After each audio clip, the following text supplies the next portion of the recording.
I was wondering, if... Hey guys, welcome back to the channel. You know what time it is. It's time to talk about the latest musical biopic. Of course, this time for the king of pop himself, Michael Jackson. Aptly titled Michael, directed by Antoine Fuqua, starring Jaafar Jackson, Nia Long, Miles Teller, and Colman Domingo. And this tells the story of Michael Jackson, his upbringing in Gary, Indiana, his rise with the Jackson 5 under the guise of his domineering father, Joe Jackson, played by Domingo here. And then, of course, in his older years, or, well, I don't want to say older years, but when he gets older, he's played by his nephew, Jaafar Jackson, and you get to see him establish this massive success of his solo career, which later, obviously, we saw what came of that. And yeah, this is definitely a biopic which I'm sure you all have heard about its disastrous and fragmented production. So there was a lot of hype going into this because, of course, I mean, Michael Jackson might be the biggest pop star of all time. I don't think that's necessarily a stretch to say. And also one of the most controversial figures in the music industry. So naturally, with all his brothers involved as executive producers and having Graham King involved, who produced Bohemian Rhapsody, and, we know the reception to that film, there were a lot of question marks and there were a lot of red flags, I would say, more than anything, because I think when you are making a biopic, you should be exploring the subject in a deep and meaningful way, as well as celebrating their artistic legacy and success.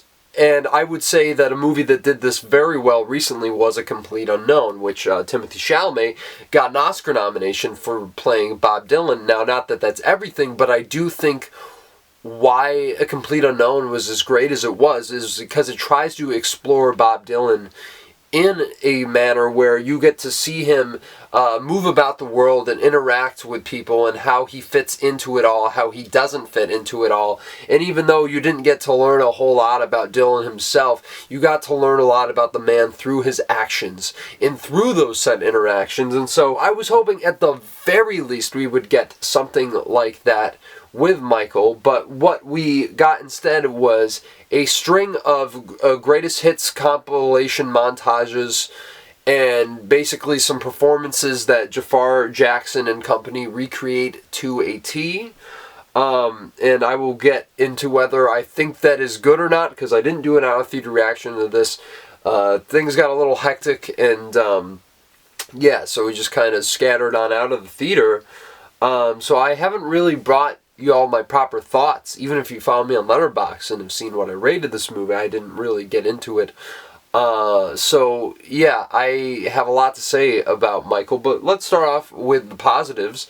I do think that the acting throughout is really solid to, I'd say, fairly great. And I think Giuliano Valdi, who plays a young Michael Jackson, really captures him to a T. I think maybe gives one of the best performances, if not the best performance in the movie.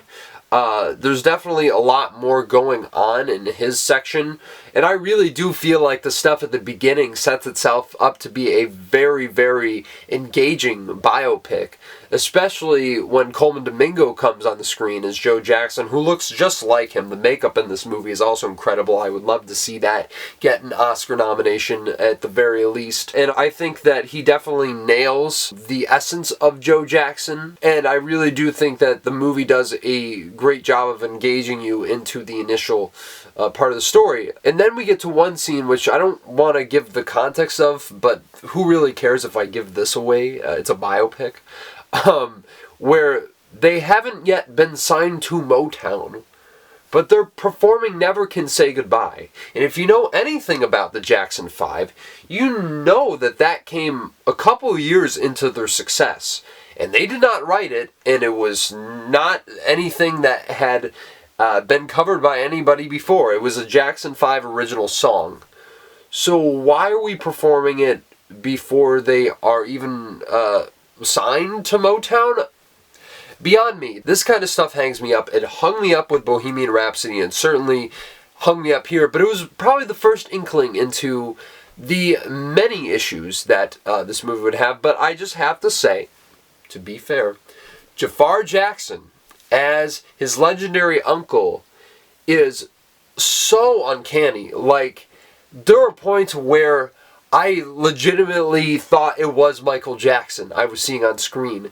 The only thing I think is a disservice to Jaafar Jackson is the fact that the script gives him no interiority to play with at all, except in maybe a couple scenes. But let's be honest, he nails the movement, he nails everything. This guy really gave his heart and soul over to this role and to his uncle and to his legacy, and that's something that should be celebrated. I mean, for his first movie, he really knocked it out of the park, even though like I said, I don't think it's Jackson's fault at all. I just think that the script that is given to everybody here is really so bare bones and redundant and repetitive. I really cannot believe how much I ended up disliking this film, because when it started out, I was like, oh, that's great, and then they just jump all the way to off the wall, and I'm like, wait, hold on. Like, there's some crucial events that happened within that period, and I'm just like, okay, so we're just hitting all the beats off the Wikipedia page? Is that what we should expect from biopics at this point? And if it's controlled by the Michael Jackson estate, yes. Because this is also from, Oscar-nominated screenwriter John Logan. I mean, he's a very, very heralded writer within the industry. He's written some really, incredible Scorsese films, too. And I don't think it shows at all, because to my knowledge, and this just came out, Antoine Fuqua got a pretty hefty pay cut to reshoot and rewrite this movie after it was found out that they could not use one of the accusers' names in the film because of legal reasons. And because of that, I feel like this movie became a lot more dumbed down and sanitized. And I really do feel like wherever you fall on the allegations made towards Michael Jackson, I think we can all agree that it is a bit of a disservice that the movie does not explore him on any deeper level. Because he was much more complex, and how they portray him here is just like this saintly figure who just wanted to make music to change the world, which part of that is absolutely true, but he was a very, very complicated person, and you only see part of the struggle here. I think the big problem with this movie is the first act really sets up the conflict so well between him and his father and wanting to break free artistically, and then they hammer the same beat over the head 6 or 7 times. And by the end, you're just like, why are we still doing this? Like, where have we gotten? We have just gotten basically what we know about Michael Jackson already.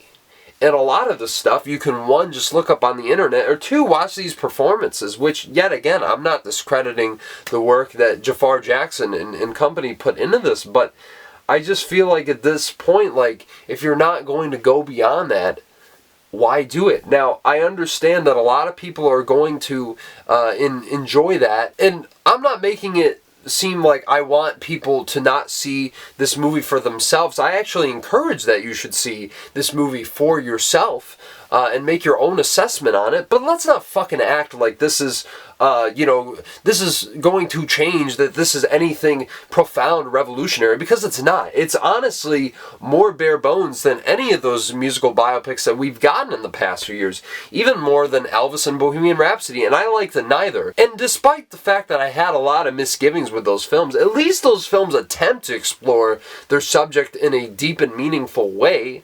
I'm not saying whether they fully accomplish that or not, but Michael does not do that at all. It's just him saying, he's like, oh, I just want to break free of my family. I want to be the greatest. And everyone's saying, you are special. You are talented. You are going to be amazing.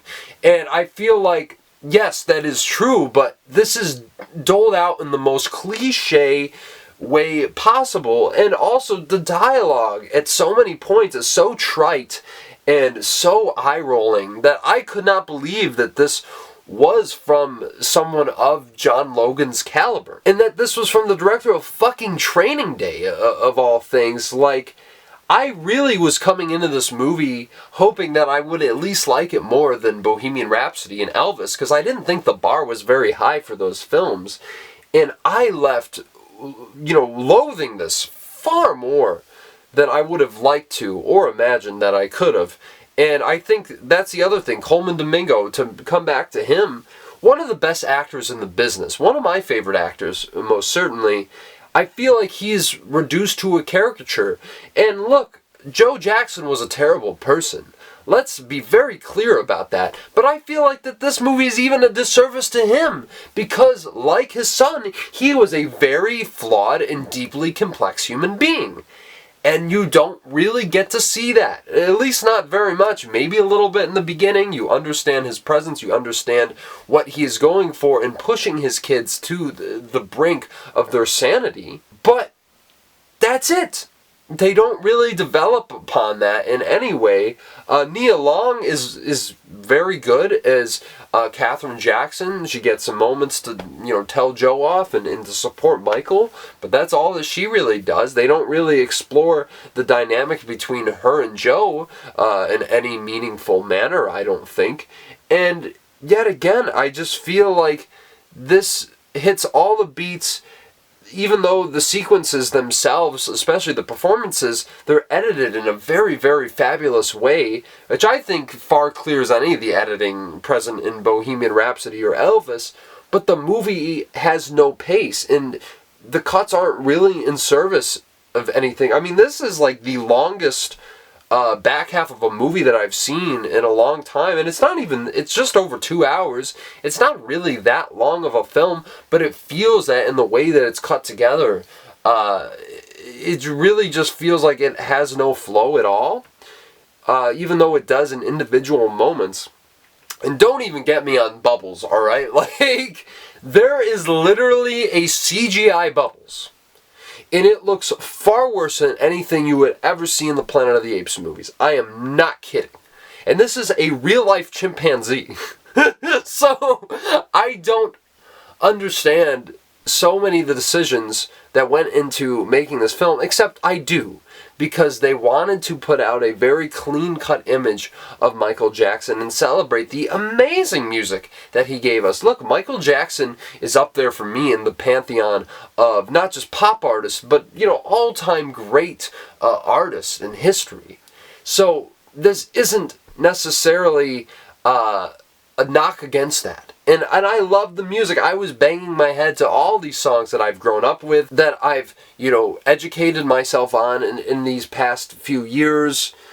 It's really a great celebration of all that, but even then I think some of the cuts between the songs feel a bit superfluous in the way that they're placed into the film, and just like, oh, we need to include another Jackson hit to keep the momentum going. And I really don't think that's what this movie should have been about. I think it should have been a combination of all those things, and also just a deeper exploration.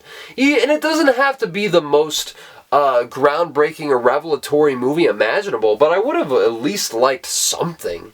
And this movie gave me absolutely nothing but frustration for over 2+ hours in some glimpses of enjoyment in the musical performances. And if that's all we're getting in a musical biopic, then why do I want it? Like Rocket Man did some really interesting stuff with Elton John's very emotionally distraught history, and really elevated it to some very, very elaborate musical numbers and emotional highlights that were kind of captured through that. And you don't get any of that here. And I think it is such a bummer that this movie ended up being as bad as it was. I really don't understand the excitement behind this movie at all, and why people are claiming this to be, like the savior of musical biopics, because quite frankly, I think that this is as trite as they come, and I honestly think that this is one of the worst ones I have seen.